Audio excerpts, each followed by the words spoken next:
Mm.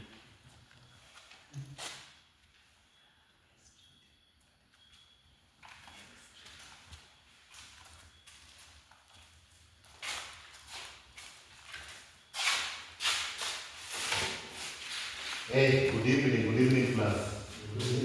How are you? I can see you are still in class. Where are the rest of the students? Then is the class representative. Where are the rest of the students? I don't have any message from them, but Jabba says that he's still not there. Yeah, I don't even see. I'm not seeing them in class. I'm not seeing Gladys and the rest. I don't know where they are. But not to worry. Our learning will take place with or without them, right? So today, I believe I'm in a banking and finance class, okay? So this is banking and finance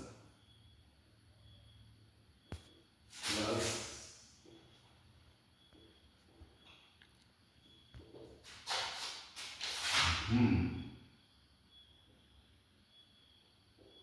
And then today, we will look at the credit control measures. Now, before we embark on the topic of the day, in our previous lesson, we have looked at the different roles of the central bank of Kenya, right?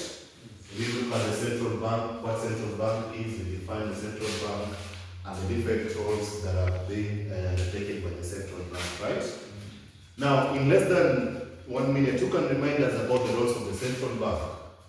What are some of the roles of the central bank? Yes? One is a controller of credit. Yeah, central bank controls the credit of the nation. Any other? Yes? It also formulates foreign exchange to our country. Yeah, it formulates foreign exchange policies to our country. Yes? It promotes financial stability. Yeah, central bank also promotes financial stability by checking on the rate of inflation, right? Yes, then is any other? It's a bank of the government. Yeah, central bank is basically a banker to the government. Now, having that, I want us to look at the topic of the day, and into today's topic, we look at the credit control measures, okay? These are basically the measures that are put in place by financial institutions to make sure that it controls or regulates its credit to their members, okay? Remember, when you overlend money and you don't have proper control measures, then your financial institution can get into what we refer as the financial losses, right? Those are undercover debts. Sometimes we refer to them as the bad debts, right? So these financial institutions, they have to put in place proper control measures to ensure that it does not lose money to people easily, right? Now, having that, we shall look at the first aspect, and the first aspect is we look at the definition of the security and security options. So here we shall look at the definition of security and the security options. Definition of the security and the security options.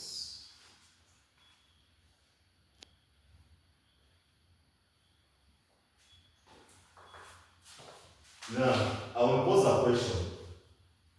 From your own perspective, or rather from your own school of thought, what do you think security entails here? When we talk about security, what crosses your mind? Yes? These are some of the measures that are put in place by the money being lent to customers or really being lent. Yeah, these are some of the measures that are put in place when the money is being given out to people. Why do you think those measures are put in place? Yes? Avoid the risk of the risk. Basically to avoid what you call the financial loss risk, right? Those are just measures that are put in place to avoid or rather to prevent these financial institutions from losing money.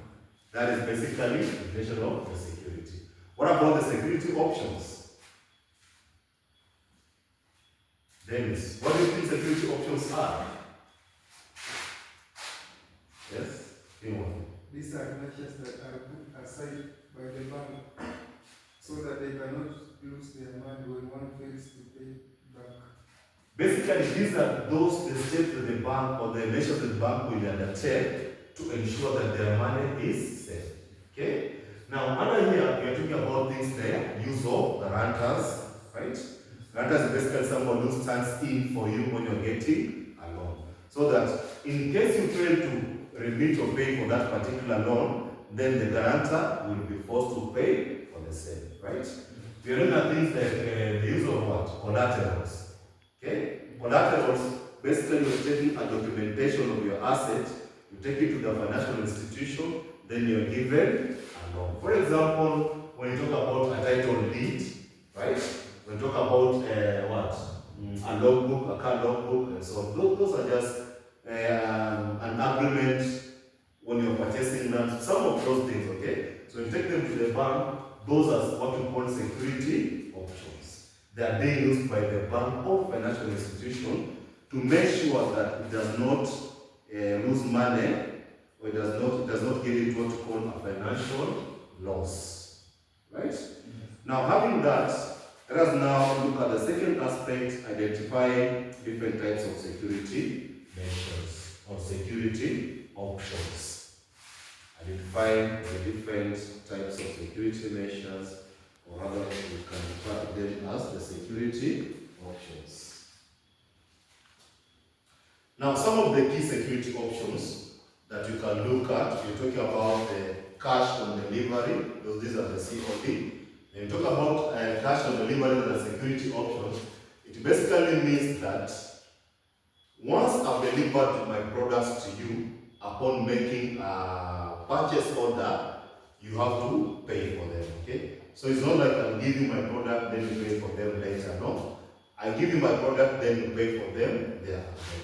Now you're looking at other things like advance payments, look at the guarantors, talk about the guarantors, talk about the collaterals, the letter of credit, then you have what you call the post-dated checks. You know post-dated check?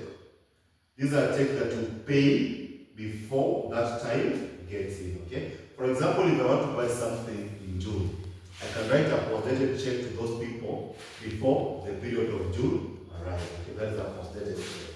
They talk about credit insurance and so on and so forth. So those are some of what you refer to as the security options.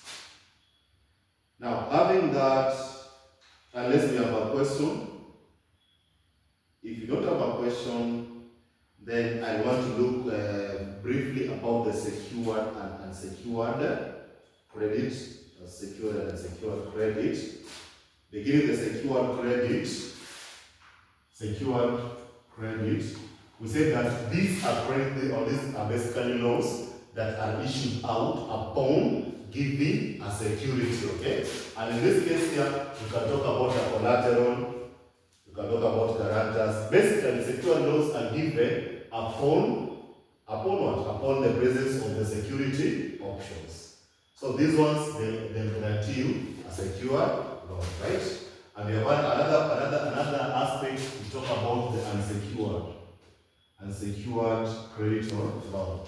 Unsecured credit, these ones are given based on the trust of the financial institution and the customer. And in most cases, they normally look at what? Maybe the payslip if you have one, right? Yeah, they just look at the payslip if you have one and they give you a loan. So having that, I'll ask you if you have any question or any comment. Yes? I have one question. Yeah? You are saying we have secured and unsecured.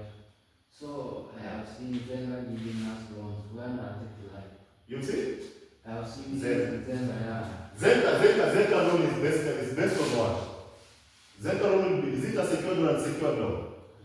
That is an unsecured loan, okay? We normally talk about the online platform loans, the online platform loans.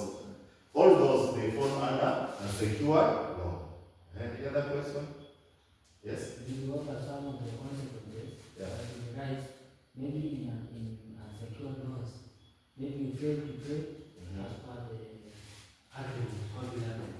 What will happen when you fail to pay on a secured loan?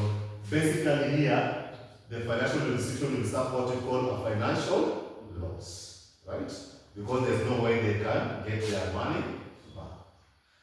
Now, having that, I want to believe that we've summarized our class and we've understood the betterment of our knowledge, right?